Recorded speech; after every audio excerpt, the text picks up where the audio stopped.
Hello friends, it's Anoop Nagpure और आज हम लोग देखेंगे कंटिन्यूस बीम। तो लास्ट वीडियो में हम लोगों ने देखा था कि कंटिन्यूस बीम का कंसेप्ट क्या है इलास्टिक कर्व के लिए for the different types of continuous beam. तो हम लोगों ने वहाँ पे देखा था कि स्लोप कहाँ पे आने वाला है और जहाँ पे सिंपली सपोर्ट होगा वहाँ पे स्लोप आएगा और जहाँ पे फिक्स्ड होगा वहाँ पे स्लोप क्या होगा, ज़ीरो होगा। तो हम लोगों को अभी नेक्स्ट सॉल्व करने हैं न्यूमेरिकल। बट न्यूमेरिकल सॉल्व करने से पहले आप लोगों को कुछ पता होना चाहिए, इसलिए मैंने कुछ स्टेप्स बनवाई है जैसे कि ये आप लोगों को हेल्प करेंगी प्रॉब्लम सॉल्व करने के लिए, न्यूमेरिकल सॉल्व करने के लिए। तो देखिए, फर्स्ट स्टेप होगा अपना कैलकुलेट द फ्री मोमेंट। अभी हम लोग फ्री मोमेंट कैलकुलेट कैसे करेंगे? तो मैंने लास्ट वीडियो में आप लोगों को बोला था कि कंटिन्यूस बीम का मतलब क्या होता है, जहाँ पे दो से ज़्यादा सपोर्ट होते हैं उसको हम लोग क्या बोलेंगे, कंटिन्यूस बीम बोलेंगे। सही है, ओके। तो दो से ज़्यादा सपोर्ट है मतलब तीन होंगे, चार होंगे और चार से ज़्यादा भी हो सकते हैं। आप लोगों के लिए फ़िलहाल दो या तीन या चार सपोर्ट होंगे, ओके। तो मान लीजिए तीन सपोर्ट हम लोगों को दिए हुए हैं। तीन सपोर्ट है मतलब क्या है कि आप लोगों को दो स्पैन दिए हुए हैं। तो दो स्पैन अगर दिए होते हैं तो आप लोग हमेशा के लिए फ्री मोमेंट कैलकुलेट करेंगे, तब each span you have to consider the separately. आप लोगों को हर एक स्पैन सेपरेटली कंसिडर करना होगा, जैसे कि मैंने इस वीडियो के अंदर किया है। देखो यहाँ पे मैंने अगर आप लोगों को स्पैन के अंदर सेंट्रल पॉइंट लोड दिया होगा, सेंट्रल पॉइंट लोड कैसे, देखो टोटल स्पैन यल है, इसका मतलब यहाँ पे यल/2 और यहाँ पे यल/2 मैंने दे दिया है। समझ में आ रहा है? तो यहाँ पे यल/2 है, यहाँ पे यल/2 है। अगर यल/2 है तो इसका फ्री मोमेंट कितना होता है?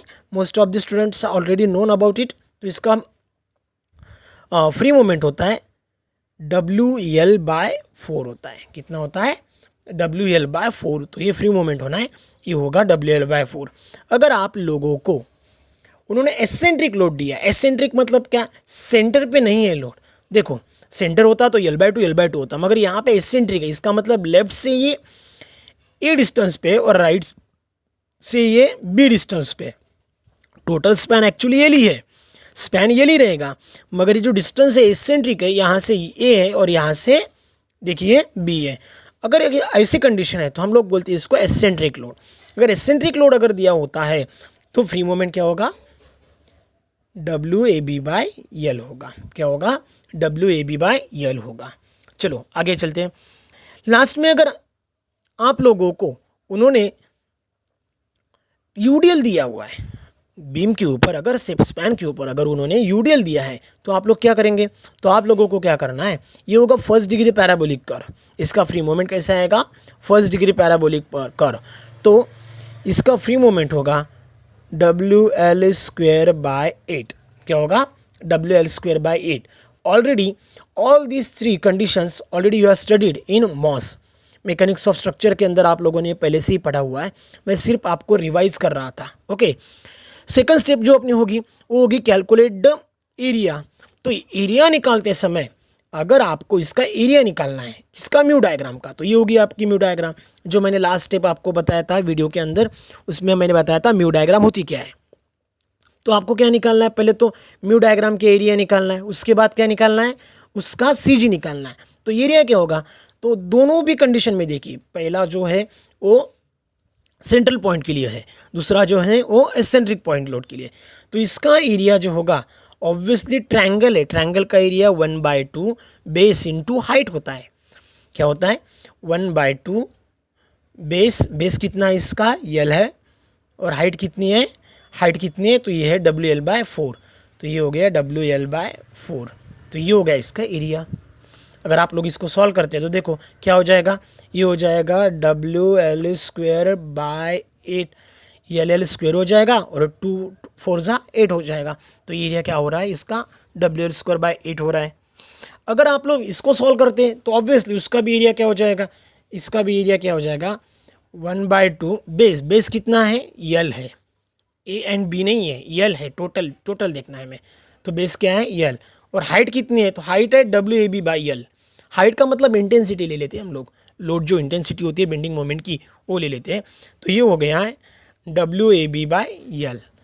अगर इसको मैंने सॉल्व करके देखा तो यल यल यल कैंसिल हो जाएगा, तो ये आ रहा है WAB/2। तो इसका एरिया क्या आ जाएगा, WAB/2। और लास्ट में जो है, अगर आप लोग इसका एरिया निकालने के लिए देखेंगे तो ए पैराबोलिक कर्व है, पैराबोलिक कर्व का एरिया होता है 2/3 बेस इंटू हाइट। तो बेस कितना है, बेस सेम यल है, और हाइट कितनी है, हाइट है WL²/8। तो ये हो जाएगा WL²/8। तो ये देखिए, ये 2 ये 8 से कैंसिल हो गया, तो यहाँ पे 4 आ गया। तो इसका एरिया क्या होगा, WL3 क्यूब स्क्वायर हो, एक L क्यूब हो जाएगा, और ये 4 3 12। तो इसका एरिया हो गया WL3/12। समझ में आ रहा है। अब ये सेंटर ऑफ ग्रेविटी क्या है, तो मैंने कल बताया था आप लोगों को सेंटर ऑफ ग्रेविटी कैसे निकालते हैं और फ्री एंड कैसे कंसिडर करेंगे, हम लोगों ने लास्ट वीडियो में पहले से लर्न किया हुआ है।